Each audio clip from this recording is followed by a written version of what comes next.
So let me give you a little ditty of what I wrote today. So now I have 4 apple trees planted, 1 pear and 1 peach, and the peach has peaches growing. Well, I'll be tickled pink if the old man next door to me finally gets his pineapple pears to taste sweet. He planted that tree 20-some years ago, and they are huge. But he says they turn his mouth inside out when he eats them. So you know me. I had to see if I could get his pears super sweet. It would be a nice treat to see his smile when the pears that litter his ground turn that man's frown upside down. I planted them down the line between his house and mine. That old man and me used to be friends when I moved in. Every day I would race over to show him something new I found in those woods of mine. He would laugh and explain things. It was always a saving grace throughout my day.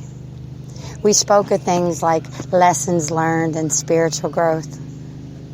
It was something my soul needed to get through my day. Now let me explain. I miss my father very much.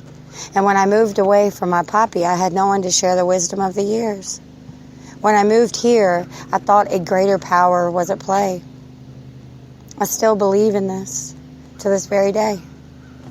See, the old man that lives next door to me, he's lost so much in his life. It's a wonder how he still rises with the sun. He lost his wife of 40 years. She died of a heart attack. He also lost 2 sons. And I think they were both in their 40s. So young. In fact, one of his sons died in this house and slept where I sleep now, in the living room under the window. My son died of brain cancer. When I found all this out, it floored me. It made me weep. It made my soul cry out for this old man. An old man I really don't know. But he has a genuinely beautiful soul. It's funny how I did, and still do. I have to wait till he gets home to close my curtain at my window that overlooks his driveway. My husband, he calls me insane, a little neurotic, but you know me, I am exotic.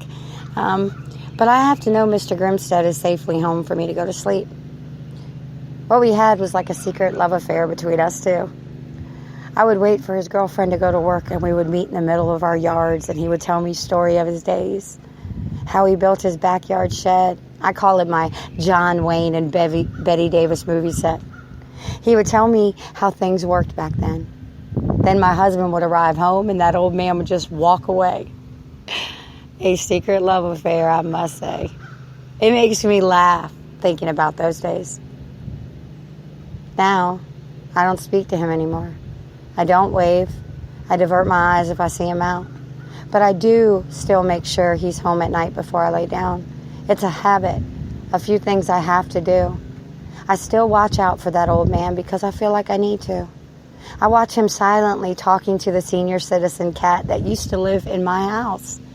He will be outside carrying on a conversation with this cat as if he is talking to some old friend. And the cat seems to always listen with intent. It's a comfortable thing to watch. It soothes my soul. I miss that old man. It makes me sad. Very sad on most days. See, the breaking point of this reality is what pisses me off. It was his girlfriend who apparently didn't like my geese and ducks. Also, the fact that me and her man seemed to get too attached. I giggle at that idea. He is 78 years old and was something like a father figure to me. But, needless to say, what we had kind of ended badly. It's okay, I say. I still watch out for him as I know he does for me. We just can't speak. It's a heartbreaking thing for me. Her jealousy seems to have shattered a lot of things. But it's none of my business to say. But, man, I have to believe that I was brought here for something. So I just sit patiently waiting for more signs to appear. Fixing up this old house gave me new strengths and clarity that I needed to surpass the time. It's just sometimes I miss that old man next door, giving me his smiles to brighten my day. Isn't it strange?